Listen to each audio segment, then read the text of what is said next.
గోంగూర chicken మీలో ఎంతమందికి ఇష్టం? నేనైతే 2 కట్టలు తీసుకున్నా. గోంగూర చికెన్ శుభ్రంగా ఫ్రెష్గా కడుక్కొని దాంట్లో 3 స్పూన్లు కారం వేసి, కొంచెం పసుపు వేసి, కొంచెం గరం మసాలా నూరుకొని వేసుకున్నాను. దీంట్లో కొంచెం పెరుగు కూడా వేసుకొని శుభ్రంగా కలుపుకోవాలి. కలుపుకునే ముందు కొంచెం ఆయిల్ కూడా వేసుకొని కలుపుకోండి. నాకైతే చాలా ఇష్టం గోంగూర చికెన్ అంటే. ఎప్పుడెప్పుడు తిందామా అనిపిస్తుంది. శుభ్రంగా మిక్స్ చేసుకోండి. అలా చేసుకోవడం వల్ల ఏమవుతుందంటే చికెన్ మెత్తగా ఉడుకుతుంది, టేస్ట్ కూడా బాగుంటుంది. నార్మల్ కర్రీస్ అయితే కనుక దీంట్లో నిమ్మకాయ పిండుకోవచ్చు. బట్ గోంగూర వేస్తాం కాబట్టి నిమ్మకాయ అవసరం లేదు. మూత పెట్టుకున్నా ఒక అరగంట సేపు దాన్ని పక్కన పెట్టేసా. 2 ఆనియన్స్ తీసి కట్ చేసుకున్నా. పెనం పెట్టుకుందాం. ఆయిల్ బాగా కాగిన తర్వాత ఉల్లిపాయలు పచ్చిమిర్చి వేసేసుకున్నాను. అది చిన్న మంట మీద వేయించుకోవాలి, లేకపోతే అడుగట్టేస్తాయి. సో బాగా మగ్గనివ్వాలి. బాగా వీటిని కలుపుకోండి.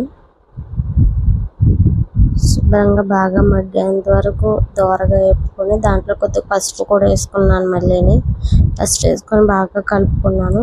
నేను ఇందాక అల్లం వెల్లుల్లి పేస్ట్ ఆడుకున్నాను. సో దీంట్లో అల్లం వెల్లుల్లి పేస్ట్ ఆయిల్లో వేసుకుంటాను, చికెన్లో వేయను, స్మెల్ వచ్చేద్దని. సో నేను దీంట్లో వేస్తాను అనమాట అల్లం వెల్లుల్లి పేస్ట్. దీంట్లో చిన్న కొబ్బరి ముక్కలు కూడా వేసాను. సో మీకు నచ్చితే వేసుకోండి, లేకపోతే లేదు. కొబ్బరి ముక్క వేసుకున్న తర్వాత బాగా కలుపుకున్నాను దగ్గరికి. ఆయిల్ బాగా పైకి తేలేదాకా వేగనిచ్చుకోవాలి ఉల్లిపాయలు అనేవి.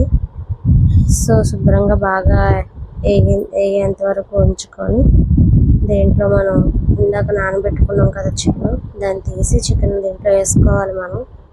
సో వేసుకొని శుభ్రంగా కొంచెం పైకి కిందకి కలుపుకోవాలి. బాగా కలుపుకున్న తర్వాత కొంచెంసేపు మూత పెట్టుకుంటే అది మగ్గుతుంది. చిన్న మంట మీద మగ్గనివ్వండి.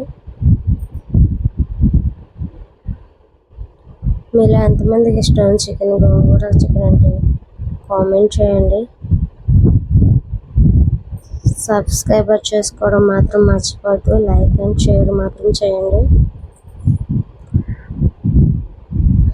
బాగా వేగింది కర్రీ అయితే, చూసారు కదా. ఇంకా బాగా వేగాలి, ముక్క అనేది బాగా మెత్తగా ఉడకాలి. సో నేను మళ్ళీ మూత పెట్టుకుంటున్నాను. చూసారు కదా, నేను వీడియో ఫాస్ట్గా తీస్తాను. సో మీరు మాత్రం ఫాస్ట్గా తీసానని ఏమనుకోవద్దు. చికెన్ ఉడికేటప్పటికి టైం పడుతుంది.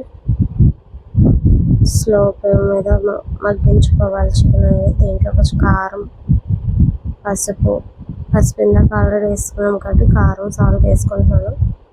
2 వేసుకొని శుభ్రంగా కలుపుకొని కొంచెంసేపు మళ్ళీ మూత పెట్టుకుందాం.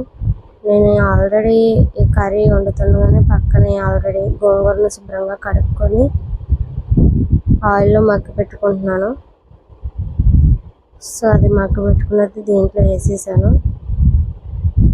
చూసారు కదా, లైట్గా మిక్సీ ఆడనమాట. సో బాగా ఉడికాక చికెన్, దీన్ని గోంగూర చికెన్ 2 మిక్స్ చేసుకొని ఒక 10 మినిట్స్ మగ్గనిచ్చుకోవాలి బాగా దగ్గరగా అయ్యేంతవరకు. సో రెడీ అయిపోయింది కదా ఫ్రెండ్స్. 10 మినిట్స్ అయిన తర్వాత దింపుకోవడమే. మీకైతే ఎలా ఉందో కామెంట్ చేయండి. Okay bye. Thank you for supporting.